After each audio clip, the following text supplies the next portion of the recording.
Republicans have created the best economy in the history of our country and the hottest jobs market ever. Well, look, you take a look. Take a look what's happened.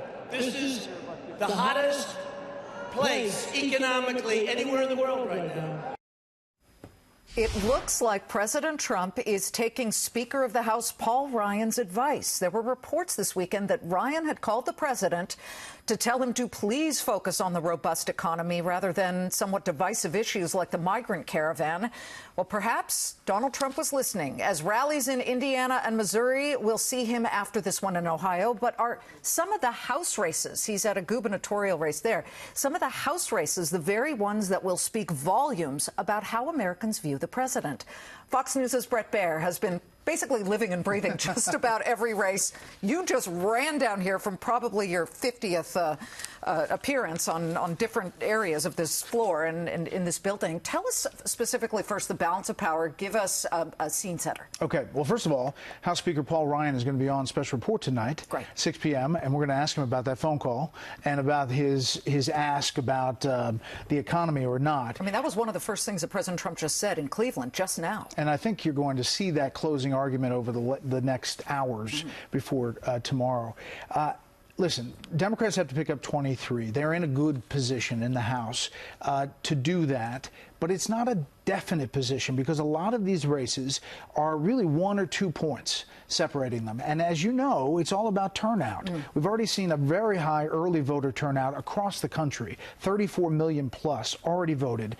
1 or 2 points shifting either way can change the dynamic and could either have Republicans honestly holding on to the House, maybe Democrats pick up 19 or so, or the Democrats roll to a big majority in the House. The Senate, a different picture, much better for Republicans. Let's dig down into some of the Senate races you feel will really set the tone for looking inside voters' minds about whether it is about the issues of their particular state or about President Trump. Senate races or House races? House races. Okay, House races. Early in the night, Kentucky 6, three-term incumbent Andy Barr is going up against a Democratic challenger, Amy McGrath. She is a lieutenant colonel in the Marine Corps, one of the first female fighter pilots. She's running a race where she shouldn't be that close. She's the Democrat. Yep. But it's really close. And it's an early bellwether. She's been running a race on health care. Primarily. Her mother had polio, and she tells it from a personal story, really hammering the Republicans and Congressman Barr on health care. You know, and here as a business network, I was looking at the coal structure and the coal situation in Kentucky. I looked on the Kentucky government site. They said the coal industry, both Eastern and Western coal production, has continued to decrease even as President Trump supports it. Only Union County was the exception there. And you would think the economy and those numbers, that jobs report out, was just spectacular. Wow, it's fabulous. Even Gerald Bernstein, with Vice President Biden's old economic advisor, said it was, you couldn't ask for a better report before an election. But in races like this, it's really tight. So early on, this one, Kentucky 6. What about Virginia? Virginia. There are 3 races that are very tight, but 2 that we're looking at. Virginia 2, Scott Taylor. It's a very tight race. It shouldn't be close. It is. The Democrat there, Elaine Luria. And Virginia 7, this is Dave Brat. Remember, he's the Republican who took out Eric Cantor. Yeah, the giant killer. The giant killer down there. He is really in a tight race. And Abigail Spaniger, and she is, if Virginia 2 and Virginia 7 are really tight or going towards the Democrat, it could be a very long night for Republicans. I am going to be assigned New Jersey. So also that's both Senator Menendez versus Bob Hugin. That is a huge Senate battle, but there are some key races on the House side. Mikey Sherrill, the Democrat, who is another veteran of the military. She was a naval helicopter pilot. She's also a former prosecutor, mother of 3. She's the Democrat up against Jay Weber, who's a state assemblyman. President Trump had tweeted on Jay Weber's behalf. She's outraised money by a long shot for him.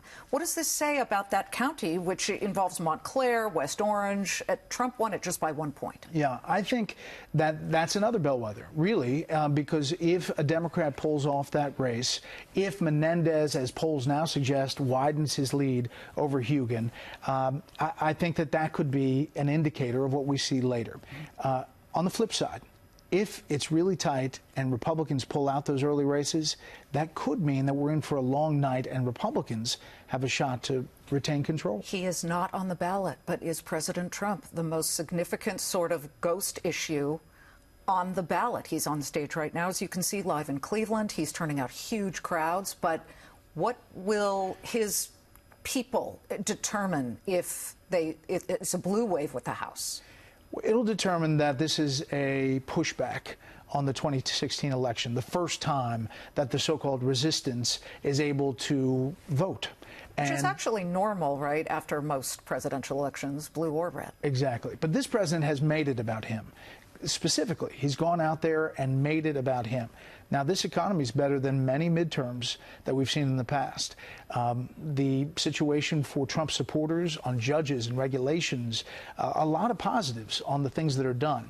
But the president is so, for half of the country, very divisive that it could motivate a lot of Democrats. Well, we're motivated to watch you and the new polling system that Fox News has put through with the Associated Press. It'll be voter analysis versus old exit polls, which were wrong. Right, and that's because we have 5 days of data, more than 125,000 interviews, as opposed to asking people when they move out. Great. Bret Baier, thank you so much. Sure. I hope to see you because I'll be in the state of New Jersey. We'll come to you. That's right. Get an assessment. Both Fox News and Fox Business. Great to have you. Thanks, Liz. Thank you so much. He'll be drinking the, Diet Coke all night. What is it? Definitely. Yeah, coffee and Diet Coke. You can see Bret Baier every weeknight, 6 p.m. Eastern on Special Report on the Fox News Channel.